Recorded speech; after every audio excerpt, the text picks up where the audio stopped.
உன்னுடைய பேரை பெருமைப்படுத்துவேன். சொல்ல சொல்கிறாங்க, என் பேர் ஒன்று வேணாயா, அவருடைய பேர் பெருமையாக. அவர் சொல்ல, இல்லை உன் பேரை தான் பெருமையாக்க வேணார். ஏன்னா அவரை யாருக்கும் தெரியாதுங்க, உங்களை தான் தெரியும். உங்களை பார்த்து தான் அவரை தெரிஞ்சுக்கணும். அதனால தான் உங்களை உருப்படி ஆக்கணும்னு பார்க்குறாரு. ஐயோ எனக்கு ஒன்று வேணாங்க, நான் ஒன்றும் இல்லாமல் போட்டேன், அவர் பெருசா, அவர் அவர் பெரியவர், அவருடைய நாமம் ஓங்கட்டும்.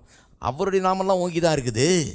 நம்மளை ஏன் ஓங்க வைக்கிறாரு, நம்முடைய பேரை ஏன் பெருமைப்படுத்துவேன்றாருன்னா, நம்ம பேர் பெருமை அடைந்தால்தான் அவருக்கு பெருமை வந்து சேரும். ஹலோ, அப்போ நீங்கள் இந்த பூமியில் பேர் பெருமை பெற்றவர்களாக இருக்க வேணும் என்பது அவருடைய சித்தம். இதெல்லாம் ஆசீர்வாதத்தில் ஒன்று. எத்தனை பேர் அதை விசுவாசிக்கிறீங்க? ஆபிரகாமின் ஆசீர்வாதத்தில் ஒன்று என்ன? உங்கள் பேர் பெருமைப்பட வேண்டும். நீங்கள் செல்வாக்குள்ளவர்களாக, அந்தஸ்துள்ளவர்களாக இந்த பூமியிலே வாழ வேண்டும். பெரிய ஜாதியாக இருக்கணும், செல்வாக்குள்ளவர்களாக, அந்தஸ்துள்ளவர்களாக வாழ வேண்டும் என்பதுதான் தேவனுடைய சித்தம். இதெல்லாம் அறிந்து கொள்ளுங்கள். இருக்கீங்களா?